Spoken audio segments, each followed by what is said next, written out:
YS Sharmila Reddy గారికి సంబంధించి వైఎస్ఆర్సీపీ ముఖ్య నాయకులందరూ కూడా అనేక ఆరోపణలు చేస్తున్నటువంటి పరిస్థితి.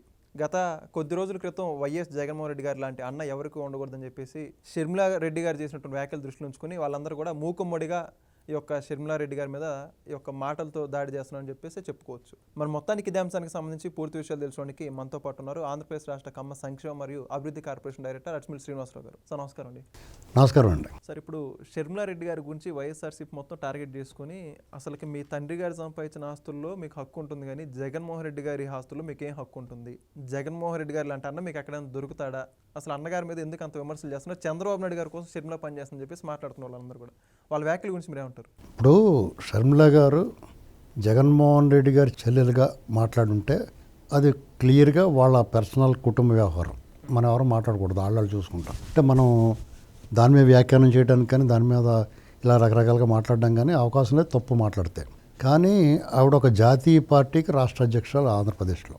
ఆవిడ ఈ వ్యాఖ్యలు చేసింది ఆంధ్రప్రదేశ్ మాజీ ముఖ్యమంత్రి, అలాగే ఒక పార్టీ అధ్యక్షుడు, ప్రస్తుతం ప్రధాన పక్షం ఆంధ్రప్రదేశ్లో అధికార పక్షానికి ప్రత్యర్థి పక్షం. కాబట్టి తప్పనిసరిగా మనం స్పందించాల్సిన అవసరం ఉంది.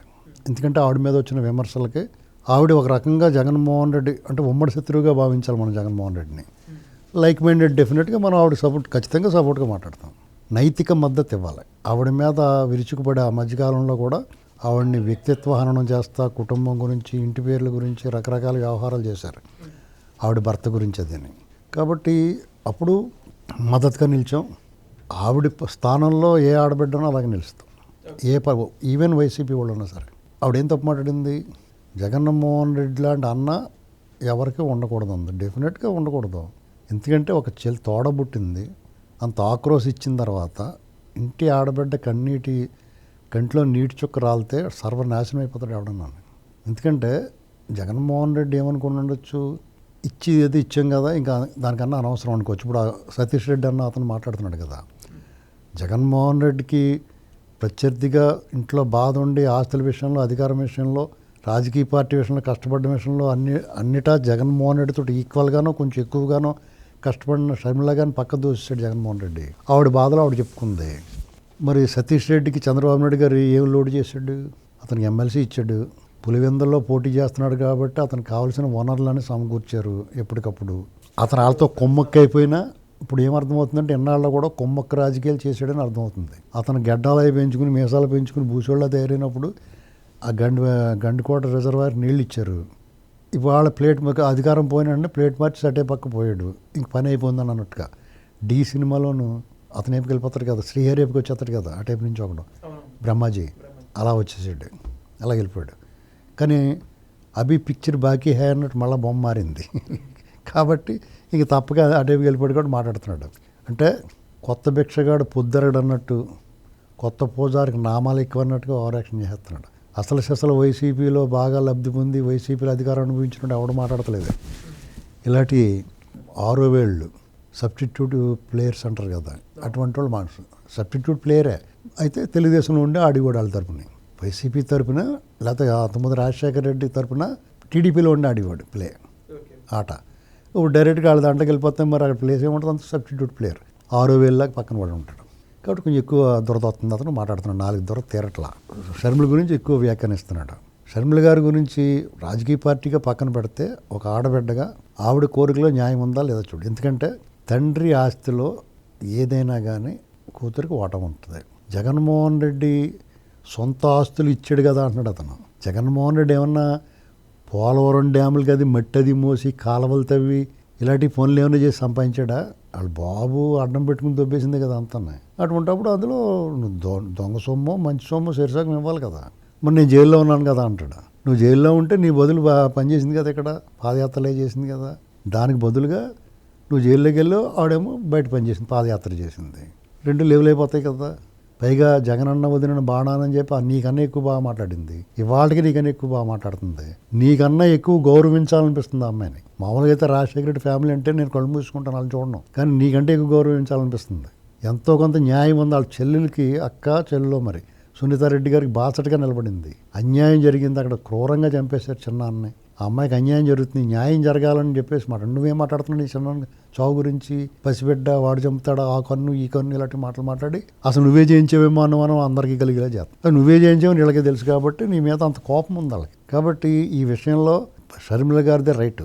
ఇక చంద్రబాబు గారు మౌత్ పీస్లా మాట్లాడుతున్నారంటే ఎవరైనా మాట్లాడతారు. నిజం మాట్లాడినప్పుడు చంద్రబాబు గారు నిజం మాట్లాడాడు, వీళ్ళు కూడా నిజం మాట్లాడితే ఇద్దరిది ఒకలాగా ఉంటుంది.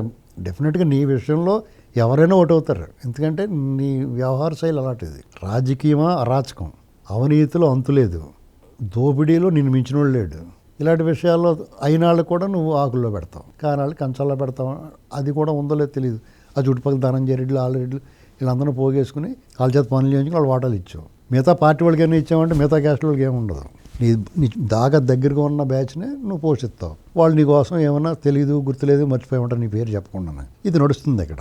ఇన్నాళ్ళకి ఆవిడ బయటకు వచ్చి మీ తల్లిగారు మాత్రం ఏం సుఖంగా సంతోషంగా ఉంది, కోట్ల లావాదేవీలేటి ఇవన్నీ అసలు బయటకు రానికుండా చూసుకోవాలి నువ్వు. వాళ్ళకి ఇవ్వాల్సింది నీకు ఏం లోటు ఉందని, వాళ్ళకి ఇవ్వాల్సింది ఇచ్చేస్తే వాళ్ళకి ఏం ఇబ్బంది ఉంటుంది. వాళ్ళు ఏదో ఆశించారు. నువ్వు మీ నాన్న చావుని అడ్డం పెట్టి నువ్వు అధికారంలోకి వచ్చావు, పార్టీ పెట్టి అధికారంలోకి వచ్చావు. నువ్వు ఆస్తి ఇస్తే సరిపోదు, నువ్వు అధికారం కూడా ఓట ఇవ్వాలి ఆవిడకి. ఎందుకు ఇవ్వవు? సజ్జల రామకృష్ణారెడ్డి లేదా ఇంకోటికి ఇచ్చినప్పుడు ఆ మాత్రం పాత్ర ఆవిడకి ఇవ్వాలి కదా. ఆవిడ కూడా చిన్నదే కోరుకుని ఉంటుంది, ఏ ఎంపీయో లేకపోతే ఎలాంటిదో లేకపోతే చిన్న మంత్రి పదవి.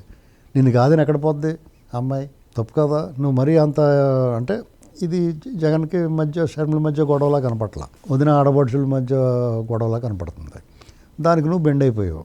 ఆ విషయంలో ఆ గొడవల మధ్యలో మీ భార్యకి నువ్వు బెండ్ అయిపోయావు. కాబట్టి షర్మిల గారి విషయంలో అందరి సానుభూతి ఆవిడ వైపు ఉంటుంది. ఆవిడ చాలా పద్ధతిగా మాట్లాడుతుంది, అడ్డగోలు వాదనలు చేయట్లా, అడ్డగోలు విమర్శలు చేయట్లా. నీకు మళ్ళీ పచ్చబద్దాలు ఆడతలేదు. మెయిన్ అది రాజన్న రాజ్యం తెస్తానని గట్టా అనేది వద్దమ్మా అంటే మానేసింది అంటాం. రాజన్న రాజ్యం చాలా నువ్వు చూపించావు కదా, ఇంకా అది వద్దులే అమ్మా బాగోదు మళ్ళీ అలాగంటే అంటే మానేసింది అంటాం. అవునే కదా. పదం ఏం కనపట్లేదు. మళ్ళీ రాజన్ రాజ్యం అంటే మళ్ళీ జనం బాబోయ్ వద్దు రాజన్ రాజ్యం అనుకుంటున్నారు. ఏ ఇందిరమ్మ రాజ్యం తెస్తానన్నది అనుకుంటే అది వేరే కదా. కాంగ్రెస్లో ఉంది కాబట్టి ఇప్పుడు జగన్మోహన్ రెడ్డి గారు తను ఒకసారి పరిశీలించుకోవాలి. తను వేసే వేషాలు, డ్రామాలో, నిన్న ఉగాది పురస్కారాలు, అది ఉగాది పంచాంగ శ్రవణము, అది ఆ పూజలే చేసాడు అక్కడ. ఇప్పుడు ఒకవేళ నువ్వు నిజంగా నువ్వు సగం సగం వేషం వేయకూడదు, వేస్తే పూర్తి వేషం వేయాలి, పూర్తిగా నటించాలి, పాత్రలో లీనమైపోవాలి. నువ్వు నీ నటనే అందరికీ అర్థం అవుద్ది. ఆ నటన కూడా బాగా చేయాలి కదా. అని నువ్వు అక్కడ కూడా ఫెయిల్ అయ్యావు. ఇప్పుడు ఆ పూజ చేస్తారు, ఆ సంప్రదాయం, ఆ ఆచారం, వాళ్ళు చెప్పిన పూజా విధానాన్ని నువ్వు పాటించాలి. పాటించలేనప్పుడు, పాటించడానికి నీకు కుదరినప్పుడు, పాటించడానికి నీకు ఇష్టం లేనప్పుడు అది చేయకూడదు. నేను ఎవడు చేయమన్నాడు? ఏదో హిందువులందరికీ దగ్గర అయిపోయింది, చచ్చినానికి దగ్గర ఎవరు? నీ ఓటం, నీ ముఖం చూస్తేనే దగ్గర రావాలి ఎవరన్నా. ఎందుకంటే నువ్వు బ్రాండ్ తెలిసిపోయింది నీ వ్యవహారం. క్రైస్తవులు అనేక మంది ఉంటారు, వాళ్ళ మీద ఎవరికి బాధ ఉండదు. ఎందుకంటే వాళ్ళ పనులు చేసుకుంటారు, వీళ్ళు పనులు చేసుకుంటారు. కానీ నువ్వు అలాగ కాదు కదా, సగం సగం చేస్తావు, అటు సగం ఇటు సగం ఉన్నాయి. కాబట్టి నువ్వు ఎవరికి కోరకాకుండా పోతావు. ఈసారి ఏమవుతుందంటే క్రైస్తవులు కూడా వదిలేస్తారు ఇతన్ని. ఎందుకంటే ఈ డ్రామాలు భరించలేక. క్రైస్తవం ఒక రకంగా అదో రకమైన సిస్టమేటిక్గా అదో పద్ధతి. వాళ్ళు నిజంగా వాళ్ళది పాటిస్తే అలా అద్భుతం. క్రైస్తవాన్ని ఆచరించే వాళ్ళకి అది పాటిస్తే ఎవరితో గొడవలు ఉండే వాళ్ళకి. కానీ సగం సగం చేసే వాళ్ళ వల్ల ఈ గొడవలు వస్తూ ఉంటాయి. నిన్న డ్రామాలు చూసాం కదా, అతను వ్యవహారం పద్ధతి అంతా.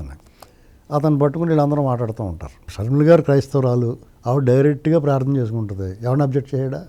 ఆవిడైనా వేషం వేస్తుంది ఎక్కడన్నా? ఎవరన్నా నువ్వు ఎందుకు వేయట్లేదు వేషం అని అడిగారు ఎవడన్నా?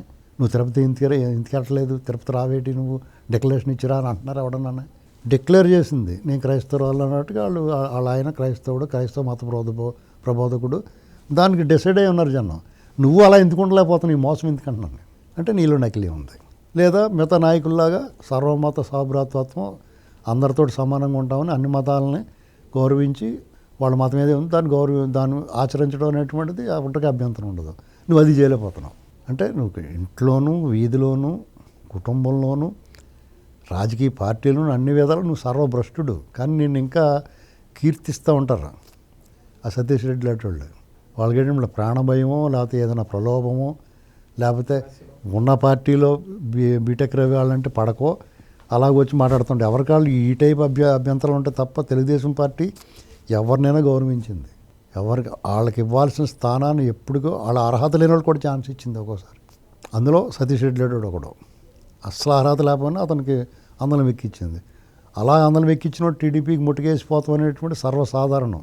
అది నీకైనా నాకైనా కూడా అలాగే జరుగుద్ది. కాబట్టి షర్మిల విషయంలో షర్మిల గారు ఖచ్చితంగా ఆవిడ నమ్ముకున్న భగవంతుడు ఆవిడకి న్యాయం చేస్తాడు. మనం కూడా ప్రార్థన చేస్తాం మన భగవంతుని నాడు న్యాయం చేయమని.